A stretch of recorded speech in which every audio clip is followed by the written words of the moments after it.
We're remembering Charlie Munger here on Yahoo Finance. Berkshire Hathaway and Brooks Running have had an intimate relationship for almost 20 years.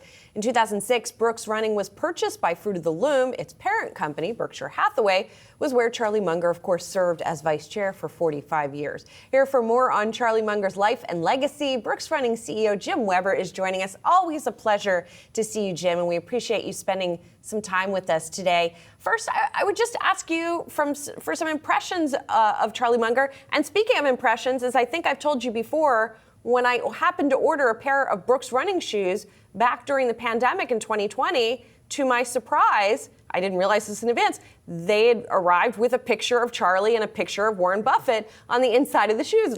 I had unknowingly purchased the Berkshire collectors versions of those Brooks shoes. Fantastic. Yeah, you got the signature autographed Warren and Charlie shoes. So, we formally became part of Berkshire in 2012. And I've never been associated with a company quite like Berkshire. It's so unique. And so I went to work on trying to understand the culture and what the expectations were for our business. And I came across a white paper that Charlie was in the middle of on corporate governance. And he talked about this creating this web of deserved trust instead of a rules-based culture, just having the right people and creating a trust relationship so all of your energy could go against the customer and the business. And that is the foundation. So I went to school on Charlie Munger in the early days and trying to understand Berkshire. I think Warren has referred to him often as the architect of Berkshire Hathaway when Warren is the general contractor. And wow, I think we've seen his influence every day. And Jim, I'm just curious, so obviously Brooks has been a subsidiary of Berkshire for a long time, part of that Berkshire family, being around, legendary investors, truly, like Buffett and Mr. Munger. For Brooks as a company, Jim, what's been sort of the benefits, the advantages of that? I think it's such a cliche to say we're playing a long-term game and we're focused that way. I'll tell you a little story. In 2015 and 16, we stalled. Our marketplace was stalled.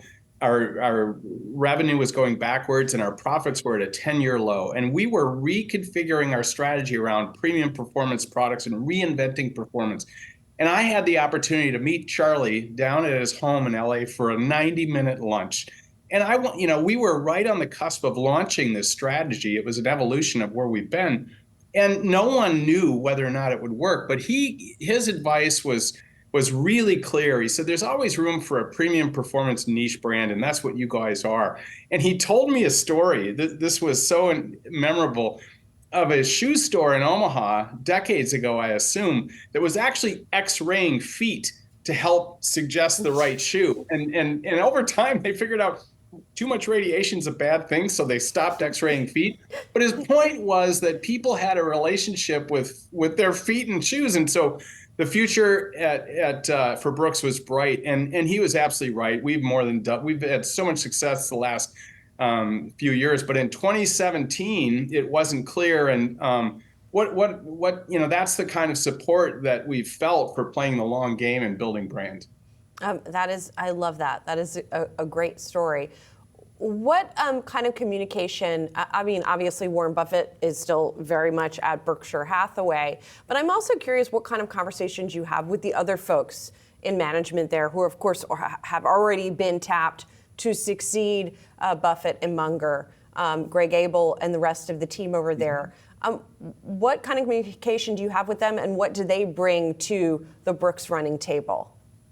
It goes to the uniqueness of Berkshire. There are so many companies, and we're all accountable to be chief strategy officers, risk officers, chief compliance officers. So we don't have a lot of interaction across the companies. For me, it was Warren for many, many years, and now it's Greg Abel. And we take Greg through our strategy, through our business plans, and he'll never not take a call. If we need him, he's always there.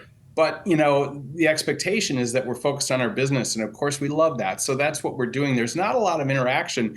There's no extra people at Berkshire. I want to say the corporate staff now numbers something like 24 or 25 people. We operate Brooks like we own it. And it's a wonderful advantage for us, I think, and as we compete in our category. And Jim, I'll get you out of here on this. I just would love to hear more about how business is doing at Brooks right now. You know, we've heard from a lot of retailers, obviously, Jim, this earnings season. I don't hear them talking about recession, Jim, but I certainly hear this theme of a more caution about the consumer right now in the outlook. So just curious how business is going at Brooks, what demand is like right now.